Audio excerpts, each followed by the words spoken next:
¿Alguna vez se han preguntado a qué se debe la gran disparidad de resultados y desempeño entre una persona y otra? Una persona que percibe $250,000 anuales no es 10 veces más astuta ni mejor que una persona que percibe $25,000 anuales. ¿Por qué la diferencia de 10 veces sus ingresos? Y si tomamos a una persona que percibe $2,5 millones al año, ¿será esa persona 100 veces mejor, más astuta que la persona que gana $250,000? Imposible. En un estudio reciente de coeficiente intelectual probaron a 1,000 personas de una cierta población y llegaron a la conclusión de que la mejor persona entre los 1,000 solo era 2,5 veces más astuta que la persona de menor coeficiente intelectual. Solo 2,5 veces la disparidad, y tal vez eso sea con toda la población. ¿A qué supone que se debe la diferencia? Al hablar de potencial humano, llegamos a una fórmula que deduje hace algunos años. Tal vez eso lo explique un poco. La fórmula comienza con lo que llamamos AI, o sea, atributos innatos, las cualidades, la inteligencia, la habilidad, el temperamento, cosas con las que se nace que no pueden cambiarse mucho. Además de los atributos adquiridos. Estos atributos son muy importantes, son su educación, su capacitación, sus capacidades, su experiencia, conocimiento, sabiduría, etc., multiplicado por A, que su actitud es igual al potencial humano individual o al desempeño humano individual o resultados individuales humanos. Ahora, de estos tres, los atributos innatos se traen desde el nacimiento. Los adquiridos pueden cambiarse, pero se necesita cierto tiempo para ello, aunque a veces cambiamos muy rápidamente. Cierta información valiosa puede cambiar dramáticamente su eficacia, pero las actitudes pueden aumentarse o disminuirse dramáticamente en segundos. Cada vez que mejoramos nuestra actitud, multiplicamos todas nuestras capacidades. Una actitud ha sido llamada acertadamente el lenguaje más importante del ser humano, la palabra más importante del idioma en el humano. Todo lo que hacemos en la vida, según un estudio en Harvard entre estudiantes ejecutivos, será en un 85% de actitudes. Un 85% de su éxito estará determinado por su actitud. Eso significa que está determinado por cuán positivo o cuánta actitud mental positiva se tenga. Las personas con actitudes mentales positivas tienden a avanzar más rápidamente, se mueven hacia la cima en organizaciones valiosas, ganan más dinero, sacan más satisfacción de la vida. Una actitud mental positiva no significa que baile por las calles y arroje flores. Solo significa que tome una actitud constructiva en general, o se aproxime hacia su trabajo, su vida, sus problemas, relaciones, etc. Según el informe Cox de las empresas americanas, según la revista Success, un 85% más de todo lo que se logra se debe a la actitud. Y la pregunta es, ¿de dónde vienen las actitudes? Las actitudes vienen de las expectativas. Muy simple, ya hablamos de eso. Y una forma muy poderosa de mejorar su actitud instantáneamente es decir, aunque no lo crea, pienso que algo maravilloso va a ocurrirme hoy. Como dijimos antes, nuestras expectativas sobre los desenlaces determinan nuestra actitud. Si espera que las cosas salgan bien, tendrá una actitud positiva. Si espera que salgan mal, tendrá una actitud negativa. Y lo maravilloso es que podemos fabricar nuestras expectativas. Podemos esperar lo que deseamos. Podemos esperar cosas buenas, cosas malas, y no nos decepcionaremos. ¿De dónde surgen nuestras expectativas? Nuestras expectativas surgen de nuestras creencias y de nuestros valores. Son el centro de los factores motivacionales de nuestra personalidad, nuestras creencias. Y esto nos conduce a un entendimiento del potencial humano. Significa básicamente que nuestra actitud es una expresión externa de lo que está ocurriendo internamente. Y esto es consistente con las leyes mentales. Con respecto a las creencias, cada uno de nosotros tiene muchas creencias en el fondo que los psicólogos llaman los conceptos propios. El concepto propio, o su descubrimiento, es considerado por muchos como el logro único y más importante para comprender el desempeño humano en el siglo XX. Yo estoy de acuerdo. El concepto propio es como, si queremos usar una analogía militar, el centro de mando.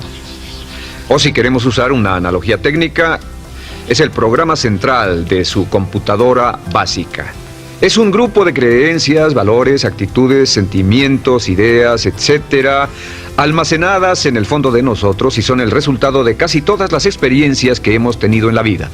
Y algunos investigadores dicen que el concepto propio comienza a formarse aún antes del nacimiento, pero el concepto propio, una vez colocado, Precede, predice y determina sus niveles de eficacia y desempeño en todas las áreas de nuestra vida. El concepto propio se convierte en el centro de mando o el programa maestro. El concepto propio de este grupo de creencias determina lo que dirá, lo que hará, cómo actuará, cómo se siente y reacciona, etc. ¿Qué significa esto? Significa que todas las mejoras en su vida externa, todos los cambios en su realidad comienzan con un cambio en su concepto propio. Les voy a explicar lo que significa. Esta es una gráfica muy simple. Hablamos de potencial humano y decimos que la persona promedio usa un 10% o menos de su potencial. Según investigaciones, tal vez es mucho menos. El Instituto Stanford Brain en Santa Clara, California, estima que tal vez se aproxime a un 2%. Seremos generosos y diremos que la persona promedio usa un 10%. Significa que en los mejores casos, la mayoría, como usted o yo, no usamos un 90% de nuestro potencial. Uno de los mejores filósofos, Oliver Wendell Holmes, dice que la tragedia de la persona promedio es que llegan a la tumba con su música aún por dentro. Aún están funcionando con mucho menos de su potencial total. Y esto es el potencial humano. Sabemos que existe una relación directa entre el potencial humano y el concepto propio. Pero como nuestros conceptos propios o nuestras estimaciones de nosotros mismos generalmente son mucho menores de lo que debieran ser, nuestro nivel de desempeño y eficacia también es menor. Sabemos que nuestro concepto propio es altamente subjetivo. ¿Qué significa esto? Significa que el concepto propio, lo que pensamos que es cierto sobre nosotros mismos, no está basado en la realidad, está basado en información que hemos tomado y aceptado como cierto, hasta el grado en que creemos lo que sea de nosotros mismos y se vuelve cierto para nosotros porque actuamos de una forma consistente con ello. Algunas personas que leen sus horóscopos y creen en horóscopos predicen su futuro. Hay algunas personas que toman la crítica y las opiniones de otros a quienes ni siquiera respetan y hacen suyas esas ideas, dando un resultado muy negativo. Lo que piense, lo que acepte como cierto, se vuelve cierto para usted. También sabemos que como adultos tenemos una variedad de conceptos propios. Tenemos un concepto propio de cómo vestirnos, cuánto pesamos, lo que comemos, lo bien que podemos hablar en público, qué tipo de padres somos, qué tipo de hijos somos con nuestros padres, qué tipo de esposo o esposa somos, qué tipo de amante, de conductor. Lo interesante de manejar es que todos los hombres tienen un concepto muy positivo con respecto a esto.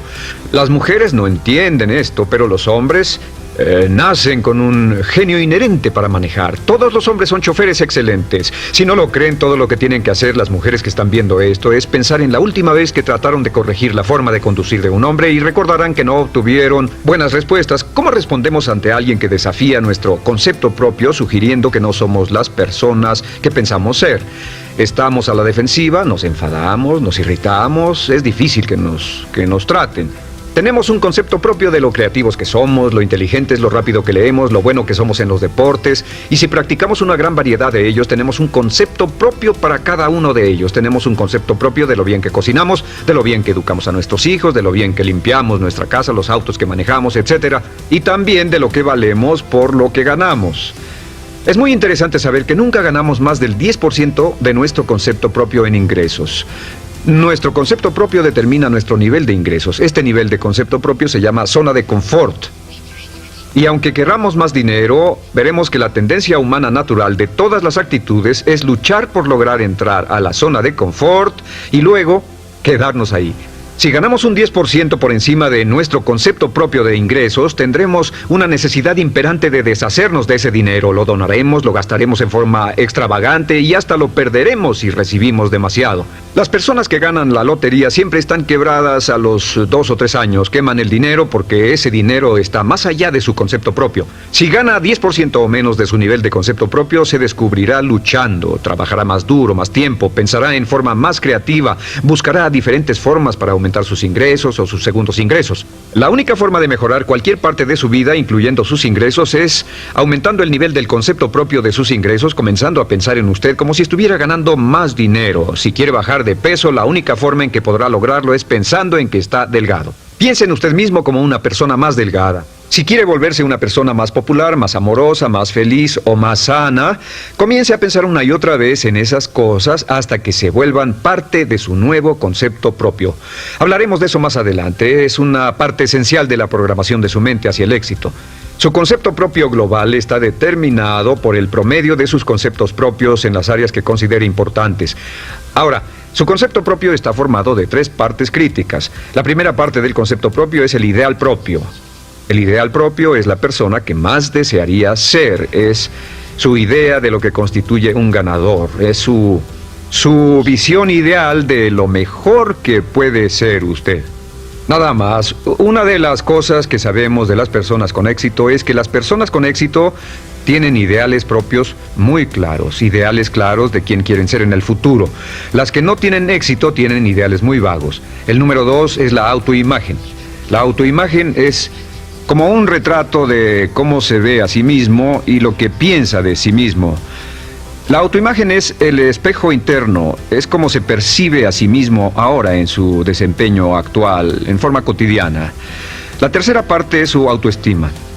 Su autoestima es cómo se siente consigo mismo. Cómo se siente consigo mismo es la fuerza motriz, el motor, la fuerza poderosa dentro de su subconsciente. Es la fuerza de energía dentro de su concepto propio y determina casi todo lo que le pasa. La mejor definición de autoestima es cuánto se agrada a sí mismo. Cuánto se agrada a sí mismo como esposo, cuánto se agrada a sí mismo como empleado, cuánto se agrada a sí mismo como jefe, como inversionista, como orador profesional, como atleta, etcétera. Según se agrade a sí mismo, su nivel de autoestima, su sentimiento emocional global respecto a cualquier área de su vida, determina su desempeño y su eficacia en dicha área. Lo sorprendente es que se convierte en lo que piensa, su concepto propio es maleable, su autoestima puede formarse repitiendo una y otra vez: me agrada mi persona, me agrada mi persona, me agrada mi persona. Me agrada mi persona, me agrada mi persona, me agrada mi persona. Entre más se repita me agrada mi persona, me agrada mi persona, entre más lo repita una y otra vez, más crecerá su autoestima, y entre más crezca su autoestima, más crecerá su concepto propio global. Cuando crezca su concepto propio global, su desempeño será mejor en todo lo demás que emprenda.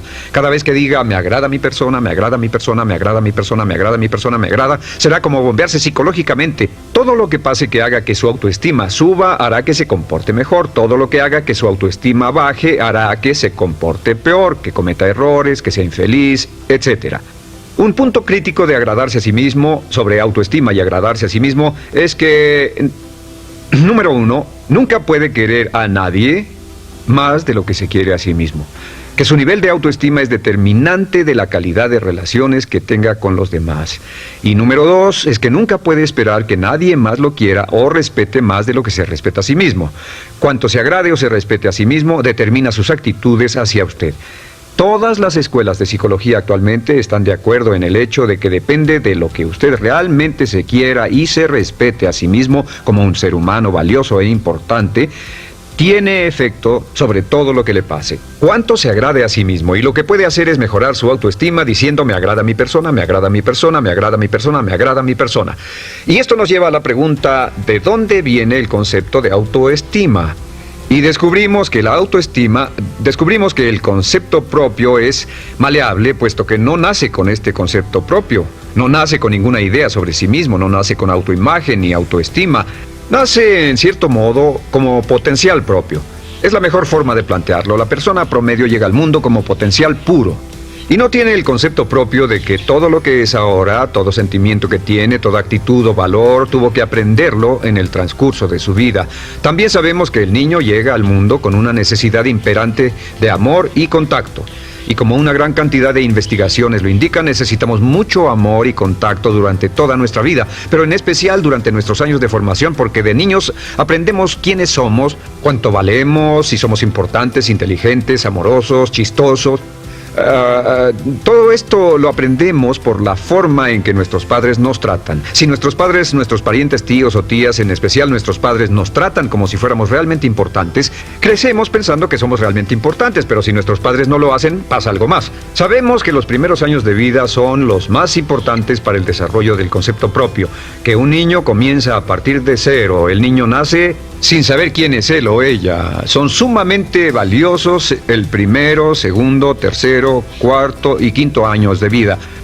Algunos psicólogos pensaban que eran los 5 primeros años, pero ahora dicen que son los 3 primeros años. En sus 3 primeros años de vida el niño aprende quién es, y dicen que si se les da suficiente cantidad y buena calidad de amor en los 3 a 5 primeros años, los prepara usted de por vida. Los coloca en una base sólida de autoestima y confianza en sí mismos, valor e importancia realmente. Existe una relación directa entre la calidad y la cantidad de amor y el desarrollo de una personalidad sana.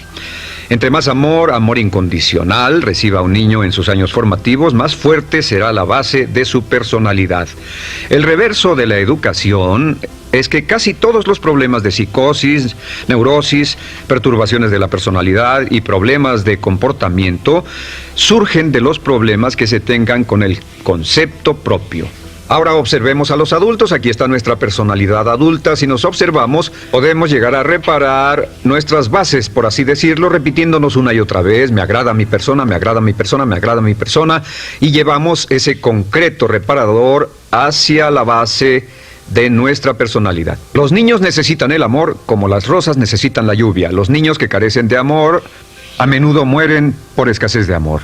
Es una enfermedad llamada marisma. Ahora, ¿qué más sabemos sobre los niños? Sabemos que los niños llegan al mundo con dos atributos notables.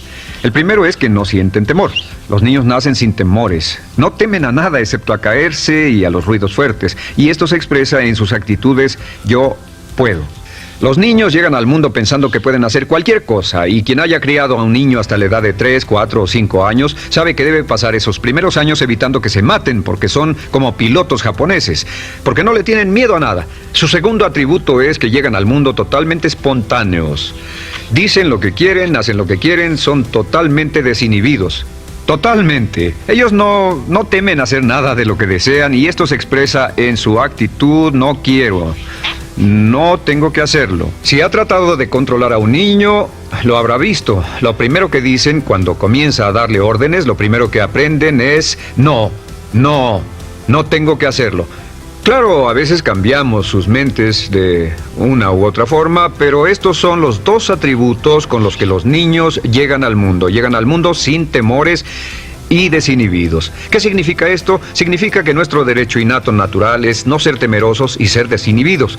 Y solo cuando podemos crear la misma situación en nuestra vida adulta, cuando no tememos y somos desinhibidos, nos sentimos a gusto con nosotros mismos.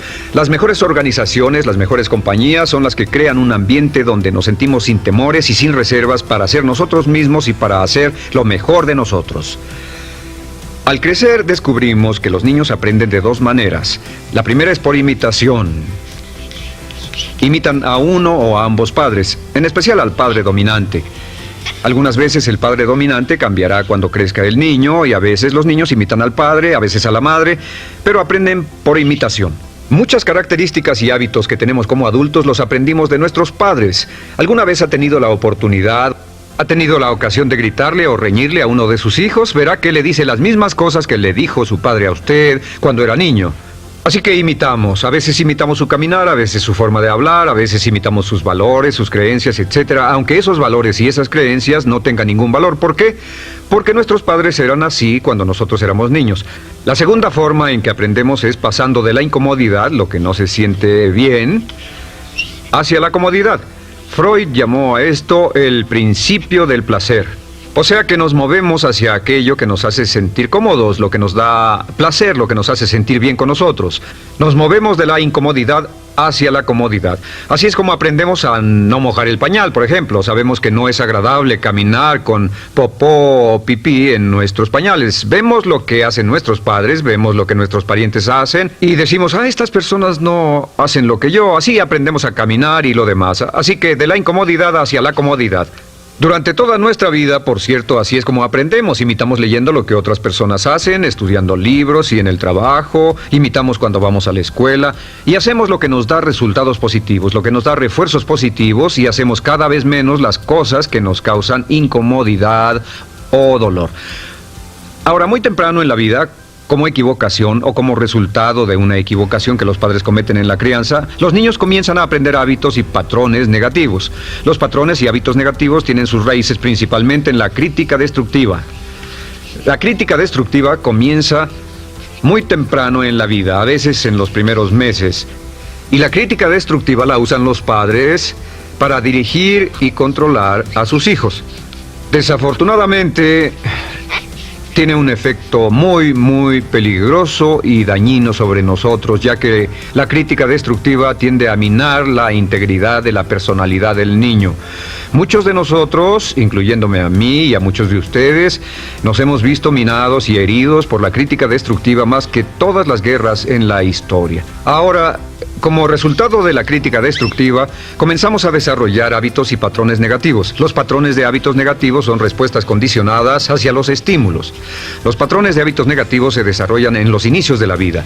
Se desarrollan como resultado de una repetición del temor y el dolor una y otra vez. Se desarrollan como resultado de la crítica destructiva, el castigo físico, etc. En los inicios de la vida comenzamos a desarrollar dos manifestaciones que nos persiguen durante toda nuestra vida y más que ninguna otra cosa inhiben nuestro potencial.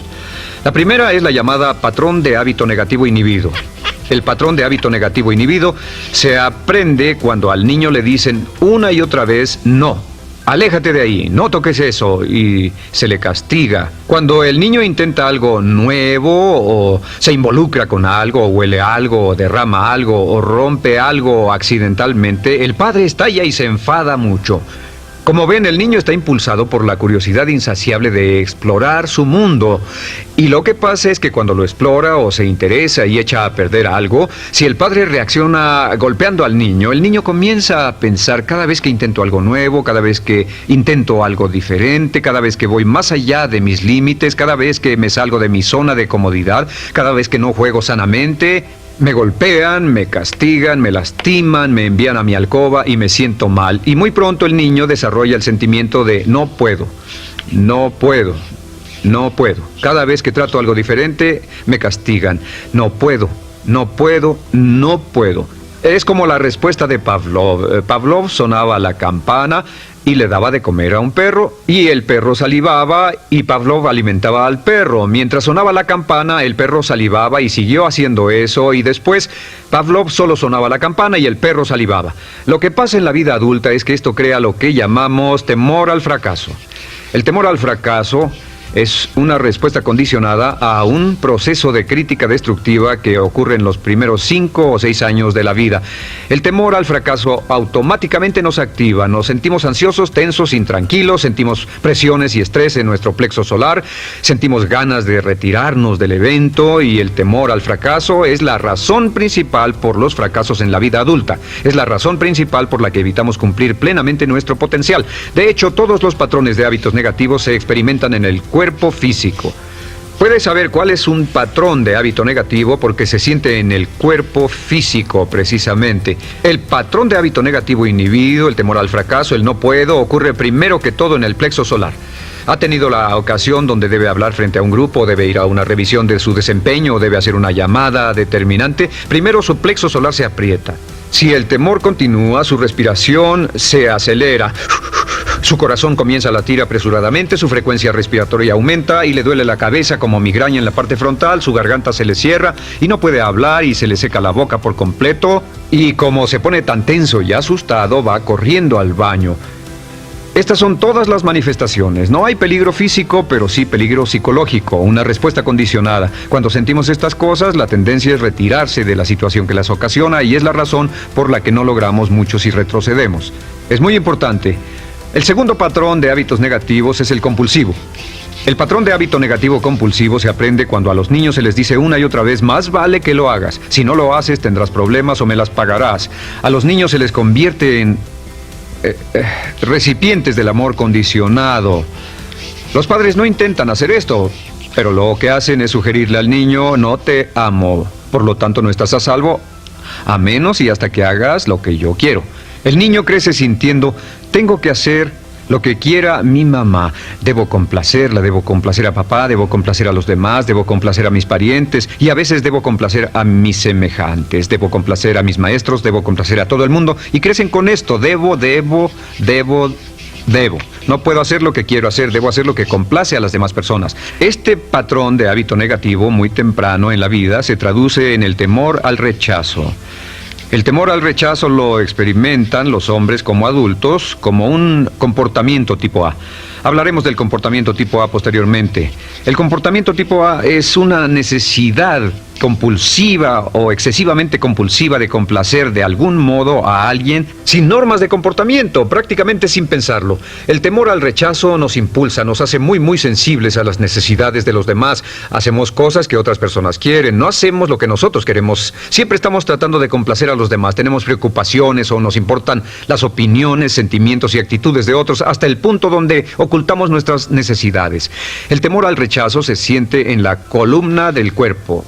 Se divide el cuerpo a la mitad y se siente hacia abajo en la mitad posterior del cuerpo. El primer lugar donde comienza a sentirse el temor al rechazo es generalmente en los hombros y el cuello. Nos sentimos entumidos, duros, tensos. Cuando tenemos mucho que hacer, sentiremos un estrés tremendo en la columna. Los músculos se estiran en la parte posterior. A veces se manifestará como flebitis y venas varicosas y a menudo nos darán dolores de cabeza en la parte posterior de esta porque las arterias carótidas que llevan la sangre hasta la cabeza, los músculos a su alrededor se contraen y la cantidad de sangre que fluye hacia la cabeza fluye más lentamente y se siente un terrible dolor de cabeza en la parte posterior. Estos dos temores, los patrones de hábitos negativos compulsivos, el compulsivo y el inhibitorio, son resultado de la crítica destructiva, el gran destructor de la personalidad que nos persigue durante toda la vida. Y lo maravilloso de todo esto es que como son patrones de hábitos aprendidos, podemos olvidarlos. Podemos acabar con el temor al fracaso que nos detiene. Podemos acabar con el temor al rechazo que hace que hagamos cosas que complacen a los demás en vez de complacernos a nosotros, trabajando con nuestra propia autoestima. Porque existe una relación inversa entre la autoestima y el patrón de hábitos negativos. Porque entre más se agrade a sí mismo, menos teme al fracaso. Entre más se agrade a sí mismo, menos teme al rechazo. Entre más se agrade a sí mismo, menos temerá a cualquier cosa. Y si sigue repitiendo, me agrada mi persona, me agrada mi persona, me agrada mi persona una y otra vez, si sigue diciendo esto, con el tiempo su autoestima sube más y más y más y más y sus temores desde luego bajan. Cuando su autoestima sube, sus temores van en dirección opuesta. Ahora, ¿cómo enfrentar la crítica destructiva si debe criticar a otras personas? Pues eso es muy simple. Muchos padres nos han preguntado eso. ¿Cómo se controla a los niños? Una de las claves para controlar a los niños es dirigirlos para que hagan algo constructivo en lugar de hacer algo destructivo. Otra cosa que debe recordarse es que lo que quiere hacer es que quiere dar una crítica informativa, crítica constructiva, lo que significa que se les dice a los niños lo que pueden hacer o a los adultos lo que pueden hacer mejor. Todo el propósito de dar retroalimentación de cualquier tipo es mejorar el desempeño. Si es padre o si es jefe o si es una persona en una relación, si una persona está haciendo algo malo o inadecuado, todo el propósito de darles cualquier tipo de retroalimentación es para que puedan hacerlo mejor. Sin embargo, existe una relación directa entre la autoestima y la crítica destructiva. Cada vez que se critica a una persona, su autoestima baja. Y cada vez que su autoestima baja, su habilidad para desempeñarse baja. Si critica a una persona en forma destructiva demasiado tiempo, llegará a un punto donde no intentarán nada. Se convierte en lo que llamamos hipersensible. Un adulto hipersensible es aquel que no puede aceptar críticas de nadie. Un adulto hipersensible es una persona que está muy tensa, ansiosa, si siquiera sugiere que no está haciendo lo correcto. Si trata con un adulto hipersensible, la clave es sentarlo y recordar 4 cosas. Número 1, comenzar con alabanzas. Número 2, proteja la autoestima de la persona a toda costa. Número 3, discuta el desempeño y no a la persona. Hable del comportamiento más que de la persona. Y número 4 es enfocarse hacia el futuro en vez de en el pasado. Enfóquese hacia lo que va a hacerse en forma diferente en el futuro en vez de lo que pasó en el pasado. ¿Por qué? Una razón muy simple, porque una persona no puede controlar el pasado. Al no poder controlar el pasado, cualquier crítica de lo que han hecho en el pasado les da un estrés tremendo y frustración. Así que en resumen, la clave del éxito en la vida es una actitud mental positiva. Una actitud mental positiva se basa en expectativas de éxito, de una serie de expectativas positivas.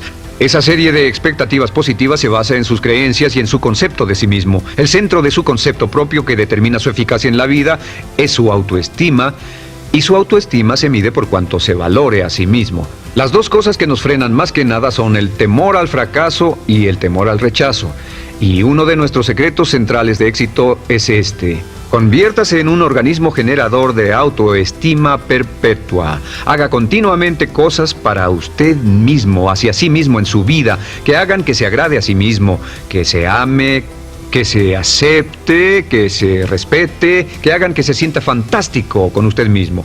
Si es un jefe o un padre, no olvide que la clave para el máximo desempeño en su hogar y en su trabajo es hacer que las personas se sientan maravillosamente consigo mismas.